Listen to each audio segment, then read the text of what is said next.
오늘은 타이거 ETF 김수정 매니저님 모셨습니다. 안녕하세요. 안녕하세요. 타이거 ETF 김수정입니다. 반갑습니다. 그래서 오늘은 미국 기술주 관련해서 좀 알아보려고 하는데 사실 기술주 투자한 분들은 굉장히 많으실 텐데 대부분 지금 많이 힘들어하고 계실 상황일 것 같아요. 무거운 마음으로 수익률부터 짚고 넘어가자면 우선 미국 대표 기술 지수인 나스닥 100 지수는 지난주 금요일 5월 14일 기준으로 YTD로 24.1% 떨어졌고 그와 관련된 ETF도 다 비슷한 수준으로 떨어졌다라고 보시면 되고 더 세부적으로 들어가서 미국 대표 기술주인 애플은 17%, 그다음에 마이크로소프트는 22%, 구글은 19%, 아마존은 32%, 네. 테슬라는 27%, 메타 같은 경우에는 40%가 떨어졌죠. 엔비디아도 비슷한 정도로 떨어지셨다고 보시면 됩니다. 일단 전반적으로 다 떨어졌어요. 다 떨어졌는데 그 중에서도 좀 덜 떨어진 게 있고 더 떨어진 게 있고 하단 말이죠. 그래서 이제 1분기 실적을 한번 보려고 하는데 우선 되게 시장의 생각보다 훨씬 더 잘 나왔다라는 평가를 받는 기업 2개 정도를 말씀드리고 시장 대비해서 좀 별로였다라고 평가를 받았던 기업을 2개 정도 기대보다 더 나빴던 곳들과 더 좋았던 곳들. 네. 그래서 약간 시장 분위기가 어떻게 달랐고 그에 따라서 주가도 살짝 다르게 흘러갔기 때문에 실적 발표 이후에 그런 부분을 조금 찍어서 말씀드리도록 하겠습니다. 우선 애플, 제일 실가총액이 큰 애플부터 말씀을 드리도록 할게요. 선방한 종목부터 말씀을 해주시는 거죠? 우선 완전 좋은 거부터. 지금 너무 슬픈 네. 상황이기 때문에 좋은 거부터 먼저 말씀을 드릴게요. 애플 실적 중에서 뭐를 제일 중요하게 보시는 편이세요? 글쎄요. 우선 봐야 되지 않을까요? 사실은 되게 여러 가지 항목이 있는데 아직까지도 제일 많이 보는 거는 아이폰 매출입니다. 근데 그 이유는 아이폰을 저희가 사면 iOS가 무조건 등록이 되어 있잖아요. 그렇죠. 아이폰을 산다는 것은 iOS를 무조건 구독한다는 뜻이거든요. 그래서 아이폰을 사면 서비스 부문 매출까지도 무조건 영향을 미칩니다. 그렇기 때문에 아이폰은 매출이 늘어났다는 거를 굉장히 긍정적으로 그 다음에 가장 중점적으로 보는 편인데 올해 1분기 매출 성장률을 보시면 아이폰 매출 성장률은 6%, 서비스 부문 매출 성장률은 17%가 나왔습니다. 근데 이 서비스 부문에는 우선 iOS 서비스, 그 다음에 애플 뮤직 있죠. 그다음에 애플 TV 있죠. 애플 아케이드도 있죠. 게임 같은 거 한다고. 그래서 이런 것들을 다 포함했는데 그거의 기본이 되는 게 iOS인데 그거를 누가 어디서 넘어오느냐, 왜 늘어나느냐, 아이폰을 사람들이 사기 때문에 그렇습니다. 그래서 애플 실적에서는 아직도 아이폰 매출을 가장 중점적으로 보는데 1분기 실적에서 아이폰 매출이 긍정적으로 나왔기 때문에 평가가 괜찮았습니다. 그래서 애플의 주가 또한 제가 앞서 말씀드렸던 그 5개, 6개 종목 중에 제일 덜 떨어지긴 했죠. 그나마 선방을 했죠. 네, 그나마 선방을 했던 기업이다. 그리고 사실은 반도체 수급 때문에 굉장히 우려들이 많았는데 그걸 이제 다 깨부시고 괜찮게 나왔다라는 평가를 받고 있습니다. 그러니까 반도체 수급이 안 돼서 핸드폰을 좀 못 만들 거다 이런 우려가 있었음에도 불구하고 잘 만든 거예요? 아니면 잘 팔린 거예요? 잘 만들기도 하고 팔린 거기도 하고 우선 애플 같은 경우에는 반도체 기업에서 우리 단가를 좀 높여주세요. 그러면 쿨하게 높여주는 기업입니다. 오케이. 어차피 돈이 많으니까 높여줄게 이렇기 때문에 사실 수급적인 차질이 그렇게까지 크게 생기지는 않았던 거죠. 반도체 공급 업체들이 애플한테는 다 이제 납품을 하고 싶겠죠, 당연히.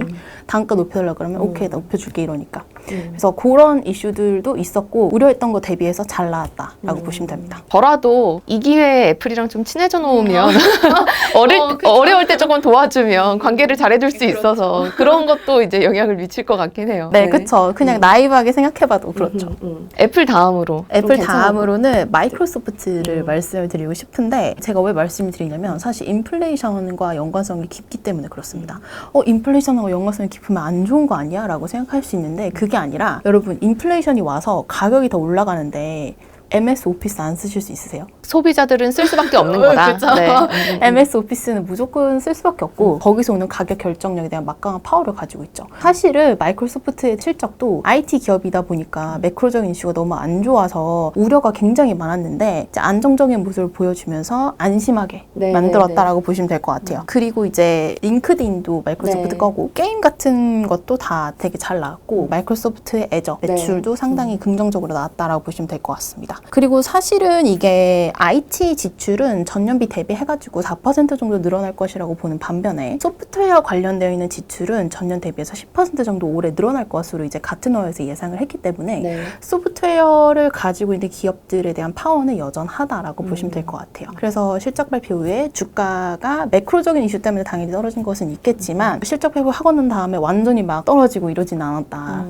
그런 기업이었죠. 네, 애플과 마이크로소프트 공통점이 둘 다 소프트웨어가 잘 됐네요. 많이 이끌었네요. 네, 그렇습니다. 안 좋은 곳들 한번 보시죠. 안 좋은 곳들은 가장 회자가 많이 됐던 건 아마존. 이건 당연히 다 이해를 하실 것 같은데 엔데믹이고 그다음에 사람들 온라인으로 사는 거 줄어들고 기고효과라고 제가 그냥 하는데 그게 너무 컸고 여러 가지 이슈들이 있는데 사실 아마존의 이번 실적의 문제라기보다는 좀 실망스러웠던 부분은 비용이었습니다. 비용. 매출이 안 나왔다라기보다는 비용이 너무 많이 나와서 어떤 비용이에요? 인건비가 많이 나왔고 아마존이 이 팬데믹이 본격적으로 시작되기 전과 지금의 인원수가 2배가 차이가 나요. 그러니까 본인들이 줘야 되는 월급이 2배 이상 늘어난 거죠. 그 다음에 물류 시스템을 본인들이 하는데 지금 자동차 기름비가 그런 부분들에서 좀 상승이 있었고 물류 창고 비용도 만만치 않습니다. 부동산 가격도 많이 올랐고 네. 그걸 임대를 한다고 해도 임대료도 많이 오르고 임대료도 많이 올랐고 그렇기 때문에 아마존은 비용적인 측면에서 실적을 깎아먹은 부분이 있어서 매출은 괜찮았는데 이제 영업이익 이런 것들이 좀 실망스러웠다라고 보시면 되겠고 그 다음에 가장 대표적으로 저희가 온라인 스토어스 매출을 좀 많이 보는데 그게 마이너스 실적이 나왔죠. 마이너스 1% 성장률을 보여서 이제 그런 부분들이 조금 부정적으로 작용을 해서 실적 발표를 하는 날 애프터마켓에서 와르르 약간 무너졌던 그런 종목 중에 하나였죠. 또 하나 살펴본다면 또 하나를 빠르게 말씀을 드리면 우선 구글을 말씀드릴 수 있을 것 같은데 사실 개인적으로 구글이라는 기업은 이렇게 실적으로만 보기 너무너무 아까운 기업이긴 해요. 근데 이제 투자자들한테 실망스럽게 다가왔던 부분은 유튜브 광고 매출이 예전 같지 않아서. 왜 그럴까요? 우리가 이렇게 열심히 보는데. 그러니까요. 우리 이렇게 열심히 네. 찍고 열심히 보는데 이게 구독자 수가 막 줄어들고 이런 게 아니라 이제 기업들이 본인들이 인플레이션 때문에 힘드니까 유튜브 광고에 돈을 덜 싣는 거죠.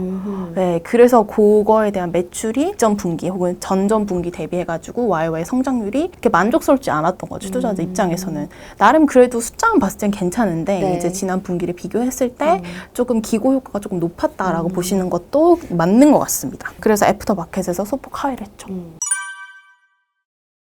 근데 오늘 기술주 얘기를 해보자라고 말씀을 하셨던 건 우리 지금 다들 힘들지만 그럼에도 불구하고 미래를 봤을 때 투자 기회로 삼을 수 있는 포인트가 있다고 보셔서 이 얘기 한번 해보고 싶다 이렇게 맞아요. 말씀하셨을 것 같아요. 네. 이게 되게 힘든 상황이긴 하지만 저희가 언제나 장기적으로 보셔야 된다고 말씀을 드리는 게 아무 이유 없이 장기적으로 봐주세요라고 말씀드리는 건 아니거든요. 지금 주가가 흔들리는 이유는 첫 번째로 우크라이나 사태랑 그다음에 중국의 봉쇄 때문에 물가가 전반적으로 올라가고 그러면 이를 통제하기 위해서 연준이 나섭니다. 그럼 연준이 금리 인상을 하기 시작하면 세 번째 미국 경기 침체 얘기가 나옵니다. 그래서 요 세 가지가 계속 이제 S&P 500 떨어질 때마다 나와요. 근데 요 세 가지는 사실 가만히 생각해 보시면 기업의 내재된 가치는 훼손하지는 않습니다. 영향은 당연히 받겠지만 앞으로 이 기업은 미래가 없다라고 얘기할 정도의 이슈들은 아니기 때문에 이런 문제들이 해결이 된다면 우리는 장기적으로 다시 한번 더 바라볼 수 있다라고 말씀을 드리는 거죠. 저는 특히나 이 기술주 성장성이 있는 애들 같은 경우에는 R&D 금액을 좀 봐야 된다라고 말씀을 드립니다. 실제로 비교를 해보면 2021년 12월 31일 기준으로 리그테크 탑 10개 기업을 뽑아서 탑 10개. 탑 10개 시가총액 기준으로 10개. 네네네. 네. 탑 10개를 뽑아서 나스닥 지수에 포함되어 있는 모든 기업들의 네. 이제 R&D 금액을 보면은 얘네가 50배 더 많아요. 아, 50배. 50배. 네. 네. 바뀔 수도 있겠지만 전년도 기준으로는 그랬습니다. 그래서 얘네들이 그러면 이거를 도대체 어디에 미래를 준비하고 있다는 뜻이죠. 사실 지금 당장 얘네들이 R&D를 어디에 투자하고 있어요는 저희도 알기 어렵습니다. 내부인이 아니기 때문에. 그렇지만은 클라우드를 지금 실적에 굉장히 이제 주요 항목으로 많이 얘기를 하고 그다음에 고성장을 기록하고 있잖아요. 모든 테크 기업들의 클라우드 서비스가. 근데 얘네가 그럼 언제부터 준비를 해왔을까? 우선 아마존 AWS 있잖아요. 그거는 실적 발표 시작은 2013년부터 했는데 2006년부터 시작했습니다. 그리고 그게 뜬 건 2019년 이때부터 떴죠. 클라우드 실적이. 네. 그 다음에 구글 같은 경우에는 2008년부터 준비했습니다. 16년 전. 그리고 이제 마이크로소프트 애저 같은 경우에는 2010년부터 준비를 했습니다. 굉장히 오래전부터 했네요. 네. 우리가 생각하지 못했을 때부터. 그쵸. 네. 굉장히 오래전부터 준비를 해왔고 지금도 이 기업들은 이제 10년 뒤, 20년 뒤에 우리가 실적에서 얘네들이 고성장을 기록하고 있습니다라고 말할 법한 항목들을 지금부터 준비를 하고 있을 거라는 거죠. 그래서 저는 개인적으로 이 기업들의 매출, 영업이익 이런 것도 다 중요하지만 R&D R&D, 그다음에 얘네들이 가지고 있는 비전, 우리는 조금 장기적으로 접근을 해야 되지 않나 이런 생각을 가지고 있습니다. 똑같은 그룹 안에서도 그룹 안에서도. 훨씬 더 큰 기업들이 R&D 비용을 많이 쓰기 때문에 미래 성장성이 담보되는 그런 측면도 있는 거네요. 돈이 많으니까 돈을 더 많이 쓰는 거죠. 그래서 더 잘 나가게 되고. 그래서 잘 나가게 되고 그럼. 계속 이제 실적이 나오고 안 나오고에 따라서 투자자들이 굉장히 민감하게 반응을 하잖아요. 기술주라고 다 같이 올라가는 게 아니라 그 안에서 왔다 갔다가 이제 좀 편차가 심해지는 건 아닌가 이런 생각이 드는데 이렇게 종목 간의 차별화 장세일 때는 ETF로 뭉터기로 투자하는 것보다 종목을 골라서 투자하는 게 낫다 이런 얘기들도 많이 하시잖아요. 네, 그럼요. 당연히 있을 수 있는 얘기고 그렇게 생각하실 수 있는데 다른 관점에서 바라보면 종목마다 높낮이가 다 다르고 그다음 변동성이 너무 큰데 한두 개 종목을 찍어서 뭔가 올인을 하거나 다 투자를 한다. 그러면은 변동성이 훨씬 더 커지지 않을까요? 안 그래도 요즘 변동성이 큰데 그래서 이런 시기에 차라리 분산 투자를 하는 게 조금 더 중요하게 다가올 수도 있다.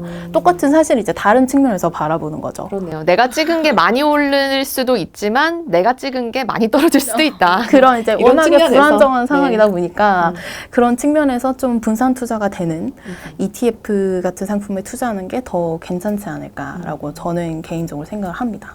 근데 오늘 그럼 기술주 얘기를 해주고 계신데 그럼 기술주 ETF 같은 거 추천할 만한 것도 있으시다면 소개해 주실 만한 네, 기술주 ETF가 있으시다면 되게 다양하게 있는데 다들 잘 알고 계실 것 같아요. 우선 맞아요. 제일 사실 많이 하고 계실 것 맞아요. 같아요. 네. QQQ, 스파이, 뭐 TQQQ, QI, QLD 네. 다 알고 계실 거고 이제 국내에는 타이거 미국 테크 탑10 네. INDX에서 ETF 있고 그다음에 타이거 미국 나스닥 100 지수 ETF 있고 타이거 미국 S&P 500 있고 그다음에 타이거 미국 나스닥 레버리지 상품도 있습니다. 오늘 이제 좀 소개를 집중적으로 해주시려고 했던 게 사실 미국 테크 탑10이잖아요. 네, 그 맞아요. ETF에 대해서 좀 구성 종목이나 어떤 게 들어있는지 이런 것 좀 네. 설명해 주시면 좋을 것 같아요. 우선 미국 테크 탑10이랑 제가 하나 더 말씀드리고 싶은 거는 나스닥 레버리지 상품인데 레버리지? 네, 그래서 우선 테크 탑10부터 말씀을 드리면 앞에 말씀드렸던 많은 기업들이 여기에 포함이 되어 있습니다. 뭐 애플, 마이크로소프트, 테슬라, 엔비디아 뭐 이런 친구들 다 포함이 되어 있고요. 10종목의 경우에는 나스닥에 포함되어 있는 기업 중에 테크 오리엔티드 된 기업들을 담는다라는 게 룰북에 있습니다. 이 테크 오리엔티드라는 말은 주로 기술 제품, 서비스를 다루거나 이제 독자적인 기술을 바탕으로 소비자 서비스를 이끌고 있는 기업을 뜻합니다.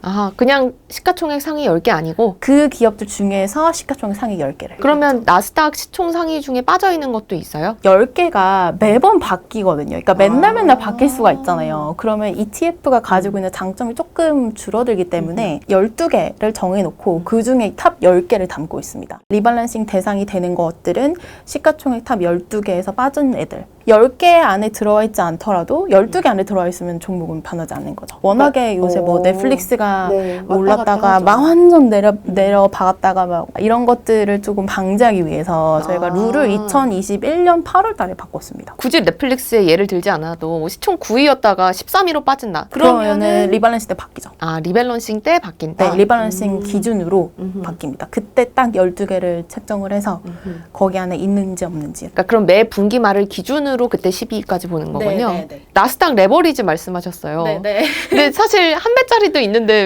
레버리지 얘기를 하는 이유가 있으세요? 사실 저는 둘 다 장점이 있다라고 생각을 하는데 아무래도 레버리지 상품에 근래에 좀 많이 투자를 하시는 것 같아서 관심은 많으신 것 같아요. 투자자분들이 네. 여기 ETF QLD도 있는데 이제 네. 국내에도 이제 타이거 미국 나스닥 100 레버리지 상품이 있다.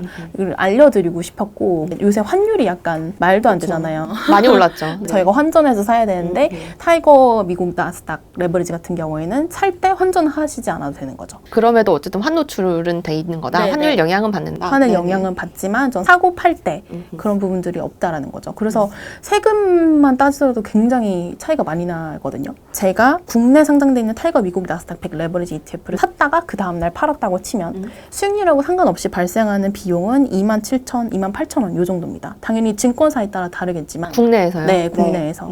근데 이제 여기에 상장되어 있는 ETF를 산다라고 하면은 USD 매수 수수료 있죠. 달러를 살 때. 환전 수수료 때문에. 네, 환전 수수료 있고 그 다음에 매수 수수료 있죠. 그 다음에 매도 수수료 있고 그 다음에 다시 기타 거래세 있고 그 다음에 USD 매도 수수료 있죠. 그러니까 그 다음날 제가 다 팔고 한정까지 한다는 가정하에 이제 환율을 굉장히 낮게 보수적으로 잡아서 1,200원 정도로 잡더라도 한 130만 원 정도의 비용이 나오거든요. 제가 1억 원을 투자한다 치면 네. 둘 다 동시에. 그래서 이런 비용 발생적인 부분에서 국내에 상장되어 있는 건 조금 더 비용 발생이 적다라고 말씀드릴 수 있는 거죠. 세금은 어떤가요? 세금 같은 경우에는 알고 계시는 대로 국내랑 역의 ETF는 다릅니다. 뭐 예를 들어 가지고 배당소득세 15.4% 국내에 상장돼 있는 건 그쵸. 그렇게 네. 과세를 하도록 하고 그다음에 미국에 상장돼 있는 거는 양도차익 과세가 되는 거죠. 그렇죠. 미국 기술주에 대해서는 오늘 여기까지 말씀 듣고요. 그 앞으로 한 김수정 매니저님 조금 더 모실 생각이거든요. 궁금한 점 있으시면 댓글로 네, 또 달아주시면 댓글로 다음 영상에서 답변 드릴 수 있는 기회를 만들도록 하겠습니다. 네, 감사합니다. 네, 감사합니다. 네.